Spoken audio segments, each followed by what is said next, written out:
Welcome back student. तो next हमारा topic है legion and anti colonialism. Means legion ने किस तरह से जो एंटी कलोनलिज्म जो फीलिंग थी उसको रेज करने में हेल्प की।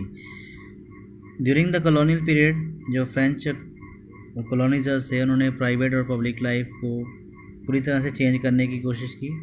जैसे कि आपको पता है कि फ्रेंच कंट्रोल के दौरान एक सिविलाइजिंग मिशन को इंट्रोड्यूस किया गया था, जिसके अकॉर्डिंग सोशल और जो कल्चर लाइफ इसको रीशेप करने की कोशिश की गई थी, और रिलीजन ने भी इसमें बहुत इंपॉर्टेंट रोल प्ले किया था। तो क्रिश्चियनिटी को इंट्रोड्यूस किया गया ड्यूरिंग द फ्रेंच पीरियड, लेकिन इसने बहुत ज़्यादा रेजिस्टेंस मीन्स इसका विरोध भी वहाँ पे बहुत ज़्यादा हुआ। तो इसके बारे में हम आगे नेक्स्ट स्टडी करते हैं। वियतनाम में बहुत सारे धार्मिक धर्म प्रचलित थे, जिसमें बुद्धिज़्म, कॉन्फ्यूशनिज्म और लोकल प्रैक्टिसेस मौजूद थी। क्रिश्चियनिटी जैसे ही इंट्रोड्यूस की गई फ्रेंच मिशनरीज़ के द्वारा, तो इन सब का वहाँ पे चल पाना इतना आसान नहीं था, क्योंकि वहाँ के लोग जो थे वो बहुत ज़्यादा अलग थे और समथिंग कह सकते हैं कि जो गॉड को मानने का जो कॉन्सेप्ट था क्रिश्चियनिटी और बुद्धिज़्म वहाँ के प्रचलित धर्मों से बहुत ज़्यादा अलग था, जिससे वहाँ पे टकराव की स्थिति बन गई थी। 18वीं सेंचुरी से ही बहुत सारे रिलीजियस मूवमेंट चले जो कि नफ़रत की भावना रखते थे वेस्टर्न प्रेजेंस की तरफ। वहाँ पे जो मौजूद धार्मिक संस्थाएं थी, जो मूवमेंट थे, वो वेस्टर्न प्रेजेंस के अगेंस्ट बहुत ज़्यादा खिलाफ थे। एक अर्ली मूवमेंट चला था फ्रेंच कंट्रोल को और जो क्रिश्चियनिटी की स्प्रेड को रोकने के लिए था, वो था स्कॉलर्स रिवोल्ट, जो कि 1868 में चला था। तो ये जो रिवोल्ट था वो इंपीरियल कोर्ट के ऑफिशियल्स के द्वारा चलाया गया था, ताकि वो कैथोलिसिज्म और फ्रेंच पावर को कंट्रोल कर सकें। एक जनरल अपराइजिंग थी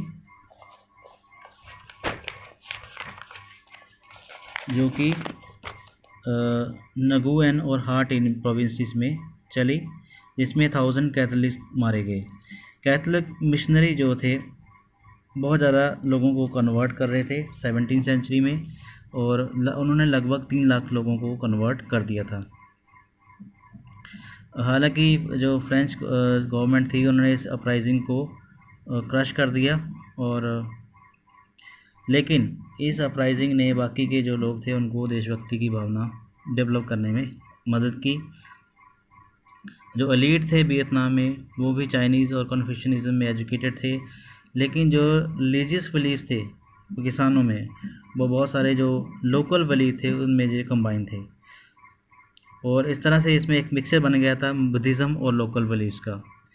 और इसके साथ साथ बहुत सारे जो पॉपुलर रिलीजन वियतनाम में जो मौजूद थे वो लोकल लोगों के द्वारा पॉपुलर किए जा रहे थे, और उनमें गॉड का विज़न दिया गया था।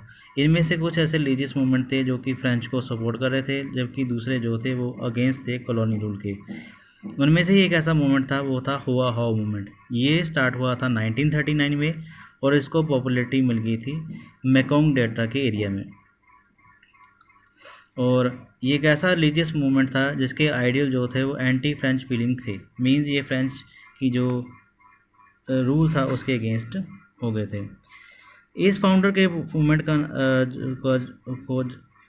मूवमेंट का जो फाउंडर था उसका नाम था ह्यून फू सो। एक ऐसा व्यक्ति था जो कि चमत्कारिक माना जाता था, जिसने गरीबों की बहुत ज़्यादा मदद की थी। उसने समाज में प्रचलित सामाजिक बुराइयों का विरोध किया, जिसमें से उसको बहुत ज़्यादा वो प्रसिद्ध हो गया।